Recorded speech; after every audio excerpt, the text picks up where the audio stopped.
Marion, ages ago you wanted to know about exercises for the muscles in the arms. So my mom is actually wanting to do a bit of this as well. I'm going to demonstrate some basic stuff. Okay.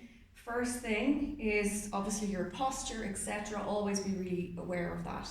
Before doing any exercises with the muscles or any weight training, we should warm up. We want to get the blood flowing. We don't want the muscles to be cold. We want them warm. So do some of your warm-up stretches from yoga, for example, or a bit more dynamic. Dynamic being with more movement. Dynamic movements, mimicking the movement that you're going to do in your exercise. Lots of movement, even some jogging on the spot to get your blood flowing. It's quite cold in this room here, so I had to do quite a bit of a warm-up, and then I hopped on a bike for 5 minutes to really warm up before I went onto the rower. So make sure you warm up first. Then you're going to use whatever you have at home for a weight, or if you have exercise bands. If you're using a band, you would put it around your foot and hold onto it as if you're holding onto a weight, and the movement will be exactly the same. It's just that the tension will be coming from the band that is tied around your foot, for example. Otherwise, you're using a weight. I'm going to grab this one. Start small, okay? What I found from rowing is that a high number of repetitions with low resistance or low weight, without it being too heavy or too much, the more repetitions that you do, my muscles have been the most toned that they've ever been. So I'm all about the low weights now and high number of repetitions instead. So it doesn't have to be anything very heavy. But what we do want to do is make sure that we grip it correctly. So this is called a true underhand grip.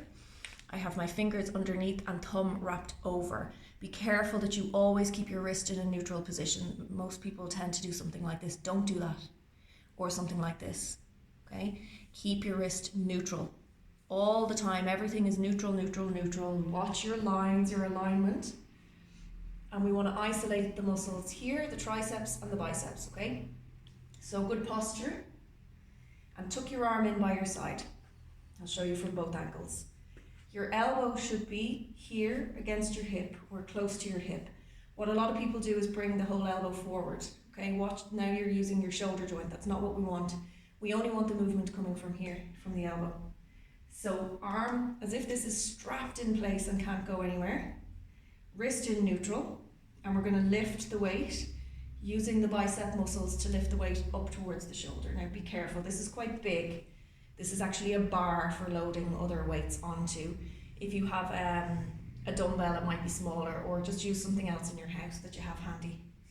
So just be careful as you're lifting up and down. You might need to twist slightly so you don't hit yourself. So I'm twisting ever so slightly here, just a small bit. But what we want to do is isolate this muscle here. And this is called a bicep curl. We just curl. Don't let the elbow start jigging around. It's firmly in place here. Squeeze with the bicep muscle. Now on the way back down, go slowly because you're going to train this muscle on the way back down. The muscle behind the tricep. Less, but it does actually work the muscle. So get the most out of each repetition.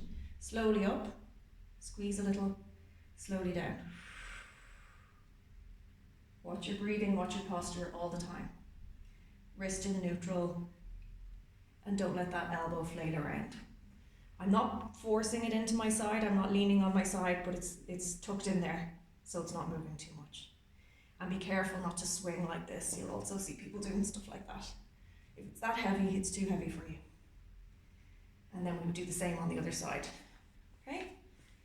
So there are your bicep curls. First exercise for you to get stuck into for training your upper arms. There's loads of other things we can do, but specifically for the bingo wings, start with those.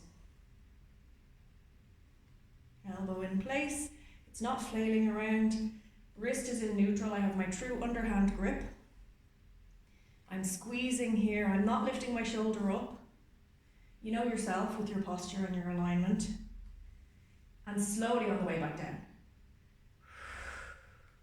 The slower we move, the more we get out of it, because we'll also train this muscle here too. It has to help on the way back down. Remember, the muscles work in pairs. So the bicep is working with the tricep. Okay? So slowly, and you hit both sides at the same time. So I would start off with maybe 15 repetitions on each side. And if you don't feel anything at all, go for more repetitions. Go for 20 or increase the weight a small bit. And give it a go and report back to me. Let me know how you find it or if you have any questions. Oh, by the way, if you're using weights, always be careful of how you lift them and put them back down on the floor. Even if they're light, as we talk about a lot in yoga, if you know, it's usually the smaller movements that we're just not paying attention. That's when people tweak something. So even if it's light, be mindful about how you're doing it. We want to bend at the knees. Yeah, keeping your back straight so we're not doing things like this. So down we go, nice and gently, place the weight down. I have another one here. Bend the knees to pick it up. Bend the knees to put it back down. Okay. Give that a go and let me know how you get on.